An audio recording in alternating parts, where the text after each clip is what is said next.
I knew that I wanted to get myself out of this kind of compliance, low value add, very tactical relationship with a customer. Hello, everyone. Welcome to Life in Accounting. We are a podcast production of WhereAccountants.com. I'm Mark Goldman, a CPA, and your host for this podcast. Well, today we have an interesting guest for you. His nickname is Inspector Gadget. And yes, I said Inspector Gadget, the guy with the trench coat. David Cieslak joined us for this show. And he's one of those accountants whose interest took him into the tech field very early in his career as an accountant.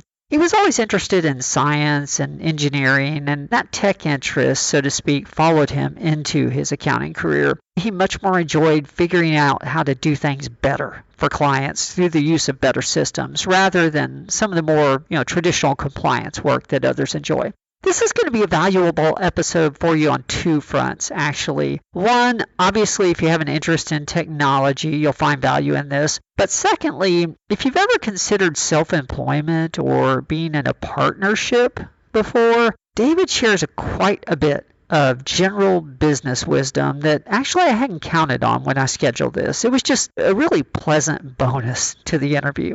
If you do find value in this episode for yourself, please check us out online. You can find us at www.whereaccountantsgo.com. We have all kinds of accounting career-focused materials there for you. And now we have a new feedback or leave a question tool that you can use as well. Just click on Ask Mark on the top menu bar, and you can record in your own voice a question or feedback using your computer microphone or your phone. It's very simple. Just go to www.whereaccountantsgo.com and click on Ask Mark. And from there, you can record from whatever device you're using. And depending on the questions we get, we may actually play some of them on the air. We'll have to play that by ear. But any feedback you have, we'd love to hear it. Once again, just click on Ask Mark at whereaccountantsgo.com. And on that note, actually, I did want to give a shout out to our latest reviewer on Amazon. We had a new book review left by Kayetese,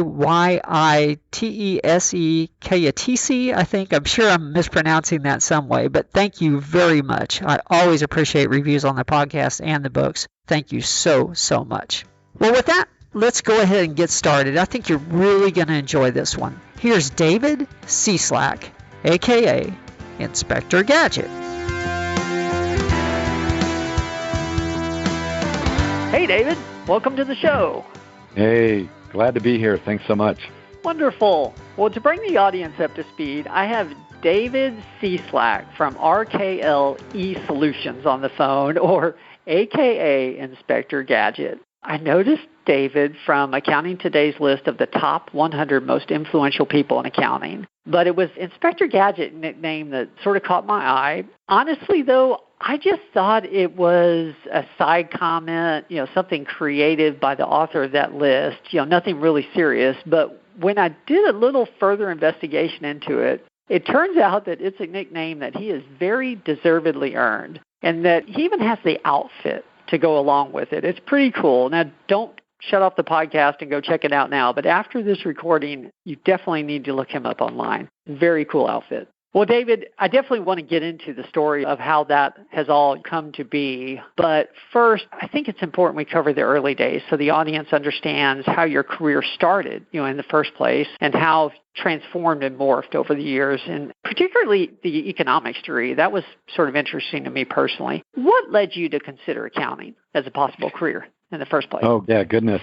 I always enjoyed working with numbers in science and, mechanical engineering type subject matter. And I went to school at UCLA and put myself through school. And at the time, they didn't have an accounting degree per se, but you could essentially take all the accounting coursework that if, in fact, they did offer a degree, that's what I would have graduated with. So the closest thing they had was an economics degree. And so that's what I ended up doing. And actually found having that kind of background at the same time or in addition to all of the accounting coursework has been a pretty terrific combination. It gives me not just the kind of the tactical aspect of accounting, but the strategic or the really kind of the analytical mindset that econ brings to the picture. So I'm really kind of delighted that all played out that way. Okay. Okay, that makes sense. Yeah, I was curious. I did notice you're a CPA. Did you end up having to go back and get additional hours or at that time? I know this was a ways back. Yeah, But yeah, it was a ways back, and no, I had all the coursework, and actually, I take that back. I needed one more class. I had to take one extra class after I graduated in order to get the coursework requirements taken care of. But at the time, it was still the Big Eight. I interviewed with all of the Big Eight. I got offers, interestingly enough, from 7 of them. And the one that I didn't get an offer from is out of business now. And so, but I actually was doing, like I said, I put myself through school and was doing even accounting work back when I was in college. So worked in a finance and accounting department, the student association at UCLA. And so I had a lot of practical experience when I graduated, ended up, choosing to go with Price Waterhouse. Really felt like that was a good fit for me personally, and really viewed that as a kind of a continuation of my education. When I graduated, I said, goodness, I still don't know what I really want to do when I grow up. So how can I continue to, learn and discover more? And I really looked at public accounting and saying that's a terrific opportunity to go out to a number of different client environments, different industries, different stages of growth or maturity. And what you're able to really kind of glean from all of that was just tremendous. Like I said, it really just felt like a real nice extension of my learning. So I look at my learning and it didn't stop. It doesn't stop today, by the way. It never stops. But my learning, in the early days was college into public accounting, and that really, I think, helped me then set my course for what I wanted to do a little bit more day to day. Okay. Yeah, I'm curious, just because we were talking about the 80s time frame that you were at Price Waterhouse.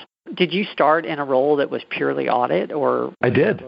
Okay. I started on the audit trail, and I dealt with a combination of, some very large clients as well as some very small startup. But all the while, like I said, during the early days at PW, I kept thinking, if I were to go off and do my own thing, what would that be? Because there was always something, even in my younger days, I thought, I'd love to have my own business. I'd love to be self-employed. And that's the part I just didn't, have answers to. What would that be? And so that's why I said, kind of the continuation of the learning that happened, in my time in public accounting was just priceless, or Price Waterhouse-less. Bad pun. So no, it was invaluable. That's for certain. It just helped me kind of get some clarity as to where I wanted to go from there. We've had at least half a dozen PwC people on the show in the 150-plus episodes. You're the first person to make that joke, though. And candidly, I never know where that stuff comes from. It just comes out. I'm going, there it is. We just got to deal with it now. That's too funny. It's interesting. This may be a good transition because you mentioned you always wanted to do your own thing. And I did find it interesting. From what I'm seeing online, it looks like you were with Price Waterhouse for 2 years and then started your own firm. And I know there's probably more to the story than that, though. So can you walk us through how that transition happened? Yeah.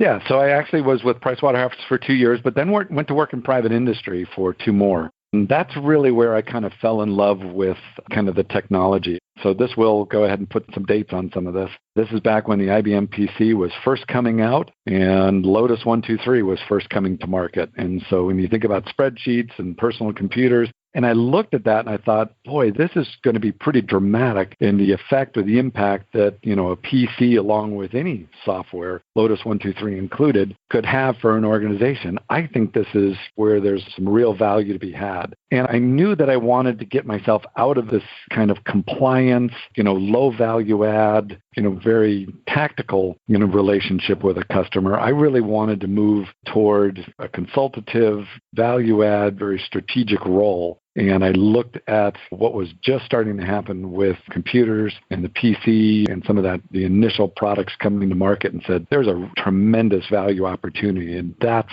where I'd like to focus my attention. And so, and I didn't coin this kind of phrase, but I've heard others use it. I mean, I kind of live at the intersection of accounting and technology because I look at what technology can do and how it can make us all more productive every day. And that is really, since those early days, that's been kind of my focus. How do we get the most out of the tools that we use each and every day? Okay. Did you end up starting a practice focused on accounting or systems, or how did that happen? Yeah, so when I finished up in private industry, I actually approached some of the guys that I had met and known through PW. We ended up starting our own firm. And in those early days, we did not bring a book of business with us. So the early days were very much hand-to-hand or hand-to-mouth, just trying to build the client base, build the clientele. And for our part, looking at the services that many of those early customers wanted and needed, I needed to get myself involved in tax. So I did tax returns in the early days, and I very clearly identified that that's absolutely not what I wanted to do going forward because I wasn't very good at it. I didn't enjoy it. In fact, it was really kind of like cod liver oil every day that I had to do that. To this day, I tell people I don't do taxes and the world's a safer place because of it. Some people have the passion and the ability or the aptitude for it. I do not. So I was glad that was only the first formative few years of the firm. I was able to pretty quickly start rotating into that very kind of consultative, technology-oriented value add, try to establish that portion of a practice and start to build that out. Okay. How long did that practice last? Well, yeah, so that was the beginning of what would ultimately become Arxis.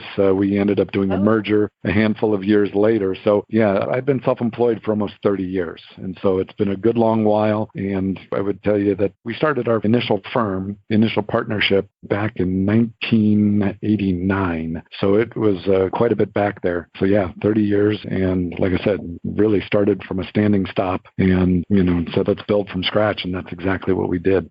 Okay. What was the firm like before you merged it with Arxis? I didn't realize that was due to a merger. So essentially we went from an accounting partnership, and then from there we created a division of the company that we called ITG, Information Technology Group. And it's that collective accounting partnership and ITG that then we merged with another group of practitioners in town. And when we brought it all together, we looked at each other and said, we want to make sure that we feel like we have the ability to identify the different aspects of the business based upon the respective focus. And we came up with the name Arxis. We closed ourselves in a conference room and said, we're not leaving here till we come up with a common name that we all agree on. And so Arxis stands for a citadel or fortress. It's Greek. And we said, so great, that'll be Arxis Financial, Arxis Technology, Arxis Wealth Management. And so there was 4 partners, and we had an opportunity to say, look, each of us has our area of focus, but we also have some common brand identification through the moniker Arxis. So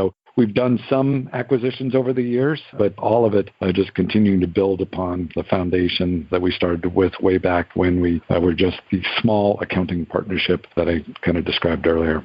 Okay. Naming a business so hard. I know this is going off on a tangent, but I've done it a few times. And it's painful. It is. It is. I don't know about you. I always love the name in the beginning, and then after I live with it a little while, I'm thinking, it's okay.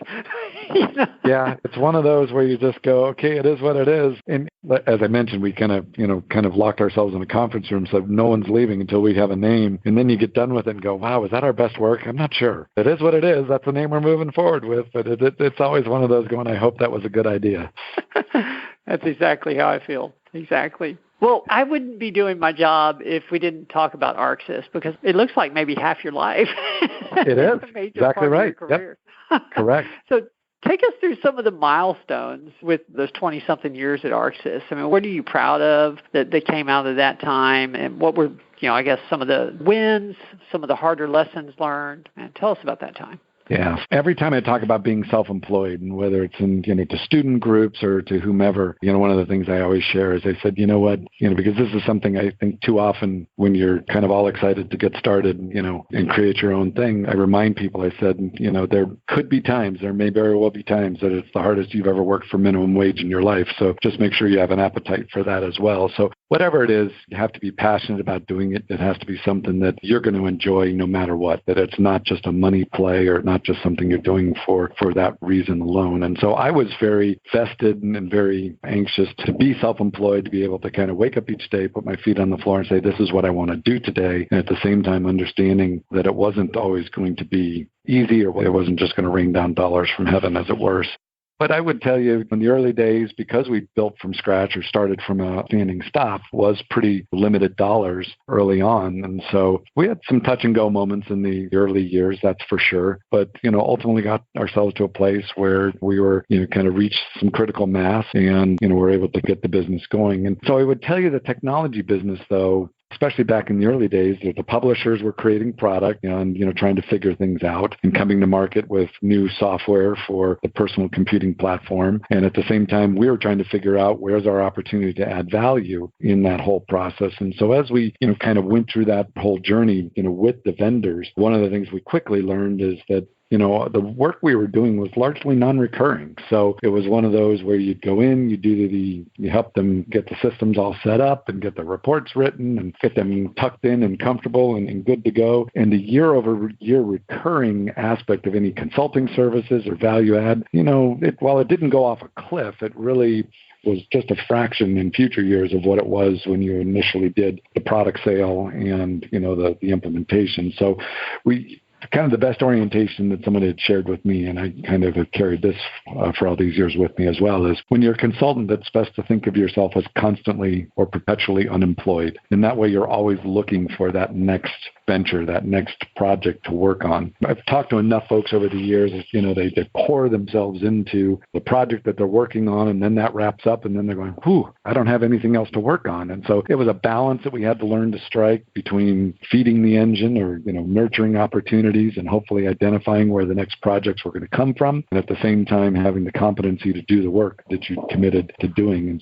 And that's what ultimately then laid the foundation that we started building our teams on. And so able to add teams and build that staff out. And so very quickly, the technology portion of the accounting practice became 50%, 60%, 70% of what we were doing. So it clearly was the tail wagging the dog, was the technology aspect. And like I said, we grew up in the industry with the publishers. We had great relationships. We saw publishers win. We saw publishers lose or fail. And I think for our part, one of the things we also were very mindful of is my business partner, and I was very blessed to be able to partner with a gentleman, Bob Gaby, who, similarly amazingly talented and, great vision for where the industry was going as well. And I think the two of us as business partners were able to really kind of decipher or interpret and even project what's probably going to succeed here and probably what doesn't, have a future. And so when you're in any kind of rapidly changing industry, there's a game of guessing as well. And I'll call it a game of luck or chance, but to be able to understand, pretty quickly, what is it you're looking at and make some judgment calls. What do we think is going to succeed here and where do we not want to make investments? And so you talk about wins and loses or wins and losses or things that we did well, where were the things challenging? The things that were challenging is when you made investments and those investments didn't pan out. And some of those investments could have been significant. We set up a training center at one point thinking, okay, we'll set up a training center and conduct regular in-house training for, invite clients and product users to come in. And it just never was the revenue center we hoped it would become. And so that wasn't a long-lived exercise. That lasted probably several years. We said, that's not what we want to do. We had a hardware support team. So we had a group of, I think, 5 guys at the time doing that. And that's very much a fire engine and fire hose business. The phone rings and you got to jump in the truck and go put out the fires because when computers are down, people, want to get things fixed. And so we had that piece of the business and we said, that's not sure. And it was incredibly tight margins too. We said, that's probably not where we want to continue to invest a lot of time too. So we had pieces of the practice that we established, and then discontinuing those pieces is probably one of the tougher things we've ever done because you're looking at something and saying, well, it's still generating dollars and we've made a big investment, but you're looking at it going, yeah, but it's just never going to thrive and we'd be better off putting our energy and our dollars elsewhere. So those are just some examples of some of the things that we've done over the years. But, in the end, it's every single day you're looking at it and saying, where is our energy and capital best spent? And that's how we, continue to make our decisions. Sure. Yeah, those sunk cost decisions, always so obvious when you're on the outside looking in at someone else having to go through that. But when you're in the middle of it, it's not quite as basic. Well, yeah, because it gets personal too. It's like, wow, we put so much into this. And, then when you're even looking at team members and going, guys, we've decided to discontinue this portion of the practice. And they look at you and go, what? I sure didn't expect that outcome. And these are the things they don't necessarily teach you in school. It's, some of the soft skills, it's some of the personnel aspects of things, it's some of the personal aspects of things that you really don't cover in a university setting. And so I say that it's always helpful if you can find some mentors, some folks who've maybe gone before you, understand when they've been faced with some of these things, how have they approached it, how have they kind of worked their way through it. And that's been helpful over the years as well.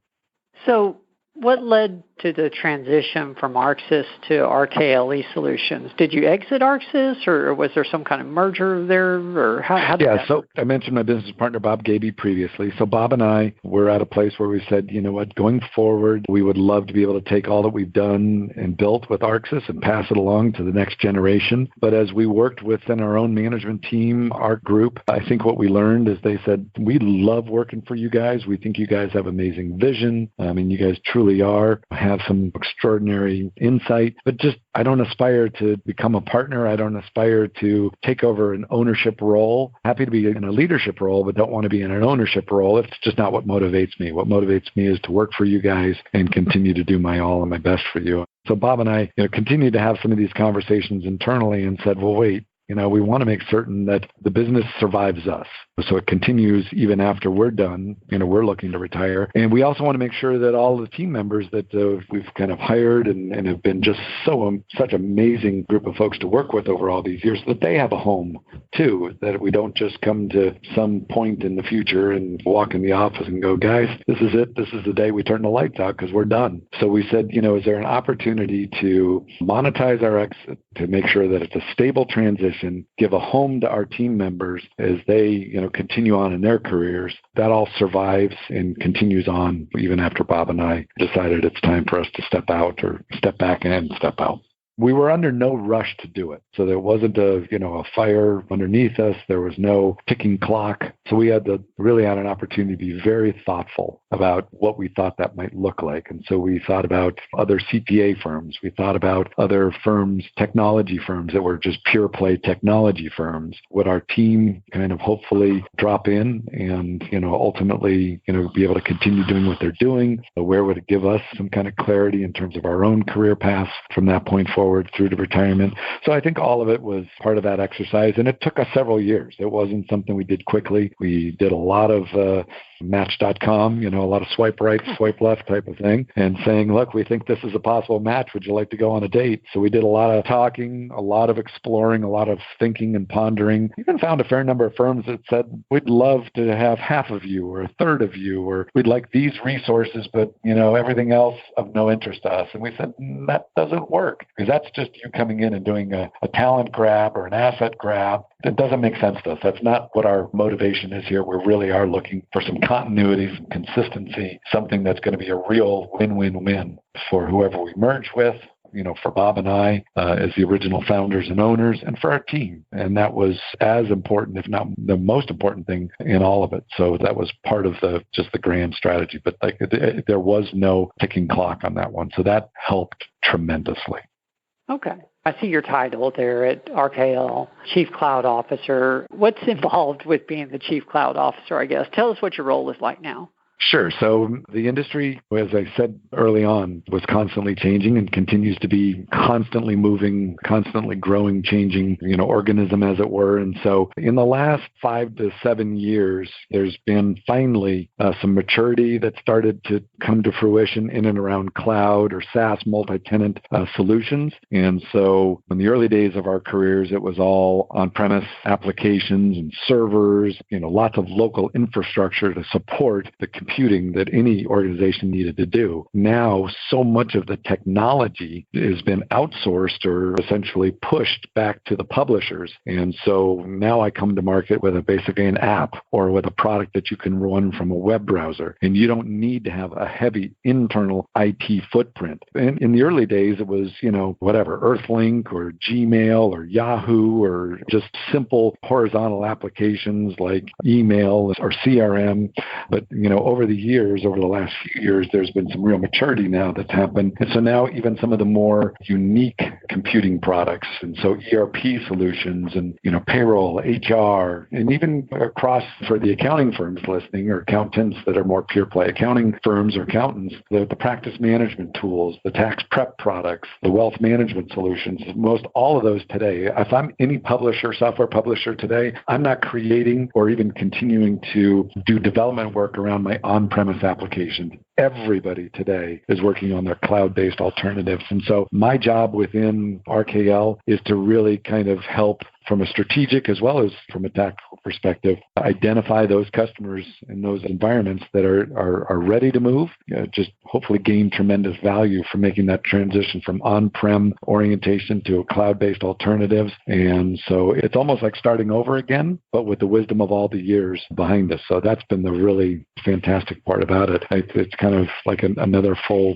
swing at the plate without having to necessarily learn everything all over again. You get the wisdom of what you did the first time. And now you get a chance to evaluate the new products and move customers into those new solutions as they become essentially capable and ready for deployment into those environments. That's a fun new challenge, I'm sure. Definitely. Oh, it's a blast. I love my job. It's funny because when RKL acquired us, the one thing Bob and I were both passionate about is we're not done yet. We want to keep working. We love what we do, and we're having so much fun doing it, and we think there's a lot of value there. So it was a win-win-win, and part of that was just about making certain that we had an opportunity to kind of bring that value to this new audience. So while I've been at this for a number of years, and in some respects I maybe could have retired, I look at it and go, I'm not done yet. So I love learning every day. I love sharing that with our client base on a regular basis. So I'll stop as soon as I stop having fun, and I'm nowhere close at this point. So tell me about the nickname Inspector Gadget. Like I mentioned, I saw the photo that you pointed out to me, and I'm assuming that the nickname came before the photo. Maybe I'm wrong. How did you end up with that nickname? So Inspector Gadget was movies, it's been cartoons. We used to go to the Comdex show, started going to the Consumer Electronics show. In fact, I leave tomorrow morning for this year's Consumer Electronics show. So myself and a group of my peers, we'll all meet in Vegas. We'll wander the aisles. We'll try to understand the latest technology and think about what's the trends, what's going on. And every year I was passionate about, sharing that. And I put together technology updates or presentations. I've done a lot of continuing education over all these years for both the AICPA, the Cal CPA, different state societies, discussion groups, different courses and conferences now have kind of found me out now. So I do speaking in front of not just CPA groups, but other industry groups as well. But the Inspector Gadget persona or that hook has been the one that's been by far the most appealing. And one of the reasons why is because it's not just because it's fun, it's unique, it's different, it's interesting, but it's all done with a bent toward what's the latest technology and how can I use it to work more effectively. And if you think about what I shared with you just a little bit ago, that's exactly what I said. I mean, that's been my passion since I started in business way back on day one, leveraging the tools to work smarter, better every day. And that's really kind of, the foundation for Inspector Gadget as well. So where did the moniker come from? Interestingly enough, we were at a white elephant party years and years ago, and, somebody in the group was in the movie business, and the little gift package they had put together had the trench coat from the movie. And I thought, well, okay, I'm going home with a trench coat. What do I do with a trench coat? And then I thought, wait a minute, I do all this gadgety stuff, and this is a trench coat from the Inspector Gadget movie. How silly would it be to show up at a presentation in this trench coat? And yes, I had to go out and buy a fedora, so I had to go out and buy the hat. But how fun would that be? And all of a sudden, people thought, okay, this is a real blast. This guy knows his stuff. He's having fun. What he's presenting is really interesting. And at the same time, he shows up in these wacky costumes. And so I've shown up in all sorts of costumes over the years, but the name has always stuck that it's Inspector Gadget, and the idea is it's the latest technology. That is pretty cool. And you play the part, so yeah, I do. Makes it that much more fun. I do. I will tell you, depending on the conference, I won't always necessarily wear the hat and the trench coat because it gets pretty warm up on stage, and nobody ever knows that. It's like, oh my Lord, who knew a trench coat could be so warm? But it's been fun. I've always had a blast doing it. So I look at it and go, as somebody said years ago, my mission in life is to have fun and make money. And I will tell you, Inspector Gadget is just such a nice parallel with what I do professionally during the day, helping our clientele with the latest technology. And it gives me an opportunity to keep myself up to date, what's going on, at the same time share that with our client base and others and really position us as an organization that's like, wow, these guys know their stuff and guessing they can make a real impact on our business. So it's been a nice marketing or real nice outreach thing that we do as well. So Inspector Gadget is not just fun to do, it's part of our marketing strategy even at this point. Okay. Who knew, right? Yes. I really thought it was just a creative description for you that the writer of that list for Accounting Today had put on there when I first saw it. So, yeah, I had no idea. Yeah, that's the real deal. I'm curious. You said you go to the Comdex show frequently. When you go there, do you find practical applications quickly for some of the things you learn, or is it just more that you have an interest in technology and it sort of keeps the creative juices flowing? I would say both.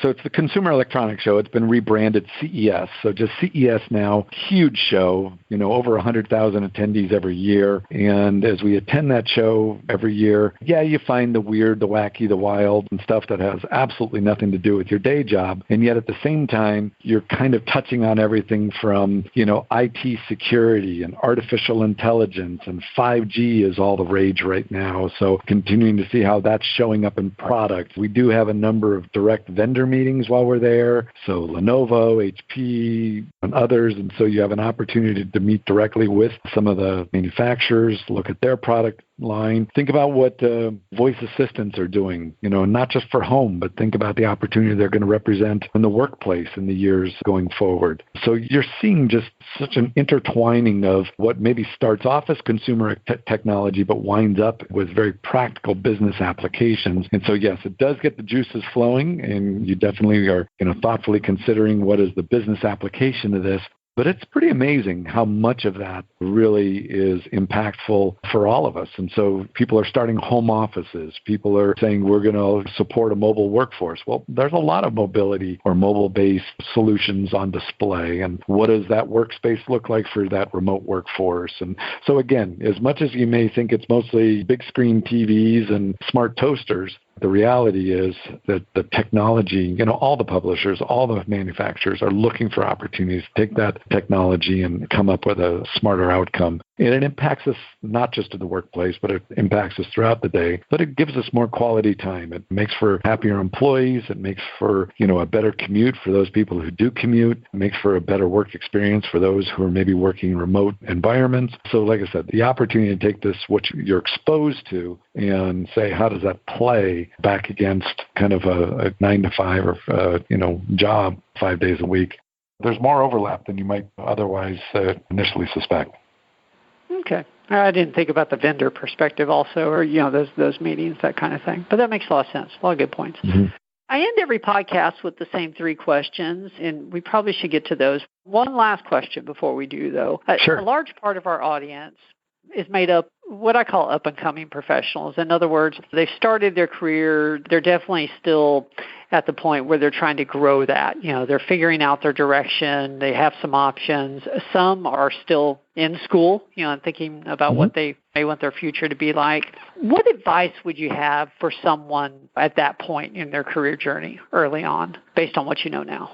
So here's some of the things that I almost universally share. I even get a chance to message this even into some high school career group type meetings that I'm invited to. Math and English still are fundamental. The ability to not just have knowledge or understanding of whatever the subject matter is. And I don't care what the subject matter is. It could be technical. It could be whatever it is. But our ability to communicate is key. So to be a good communicator, to be able to, write effectively, communicate well is absolutely essential. So I'm a big fan of just saying, don't look at it and say, because it's not numbers, I don't need to worry about it. It's all about communication, and that's essential for every single person who walks this planet. So I'm big on that one. The fundamentals of math for sure.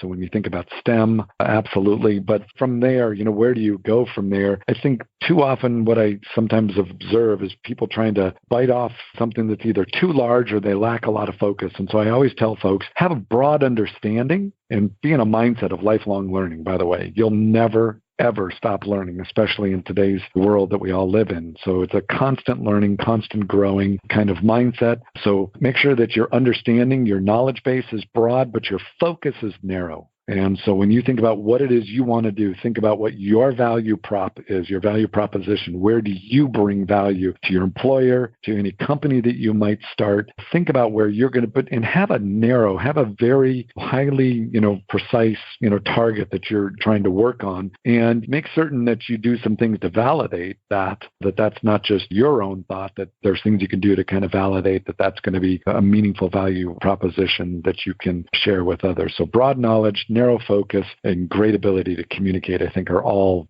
just cornerstones. That's some great advice. Broad knowledge, narrow focus. I like that. I'm actually taking some notes here. That's terrific. I love it. Well, I really do end every podcast with the same 3 questions, and we probably should get to those. The first one's usually the easiest for our guest. From a career perspective, what's been your proudest moment? Oh, so I would say recognition amongst my peers has been really something that I am humbled by and truly touched by over all the years. I've been privileged enough to be recognized across a number of different groups for some of the things that I've done over the years. So whether it's the Accounting Today Top 100, it's a CPA Practice Advisor Top 25 Thought Leader, it's part of that kind of validating that it's not just my own opinion, that others feel like there's been some value there. And I got to tell you that's just incredibly humbling and gratifying, anytime I had an opportunity to enjoy that. That is special, for sure. Well, second question, tell us about a lesson that you learned the hard way. And the more you could tell us about the situation, the better, of course, because that's how we really learn.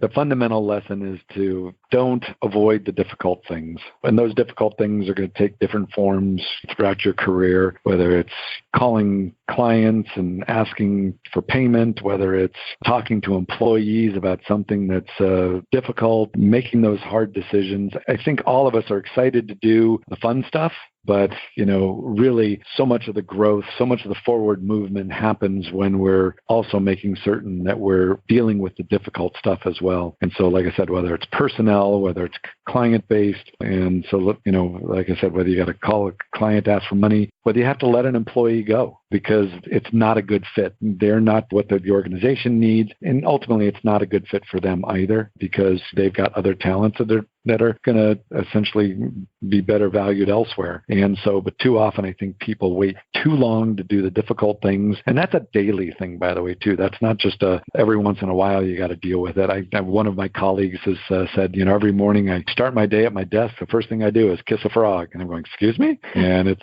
like, well, yeah, you got to get the ugly stuff out of the way first thing. And he said, I look at my to-do list and I realize I could do, and I got to get it all done. But if you do the tough stuff first, the day gets a whole lot better in a hurry because you've got the difficult stuff out of the way. But it doesn't matter who you are, what you do. There's always going to be challenging things. Don't shy away from that because that's where the growth and the forward progress comes from just as well. There we go. Spoken like a true business owner, by the way. Don't avoid yes. Well, last question, and then we'll go ahead and close it down. What is the best piece of advice that you have ever received? I would just think in my college days, I worked for a controller. She was a great mentor for me, gave me lots of good advice. She just said, look, no matter what you do, you have to give it your all. And whether it's sweeping a stock room or, sitting in the boardroom and everything in between. I think too often people get this mindset of I'll give my best when my best is required. And her advice was, no, your best is required every day because you'll stand out. People will see that. It's a mindset of always doing your best, and you never know where that's going to come back and pay dividends. So I just appreciate it even back in the very, very early days when she just kind of helped me adopt that mindset. And, I'm a bit of a perfectionist, so it played to my strengths. So I was lucky in that regard, but I always had that attitude ever since. And I think that bears fruit when you're in front of a prospect and they say, wow, you showed up like nobody else has shown up. And most everybody else just kind of went through the motions and you wowed us. So again, the evidence is, you'll see it. Like I said, it bears fruit, but show up, do your best no matter what it is, because there's nothing beneath any of us. We all only get one round at this. So bring your best every day, and you won't ever be disappointed in yourself. Beautiful. Well, that really is great advice to end this on. I have to say, I knew we were going to talk about technology, but it didn't occur to me just how much good general business good entrepreneur advice we were going to get out of this interview. So thank you for being so open. This really was. Oh, absolutely. I really appreciated the opportunity. This was a lot of fun.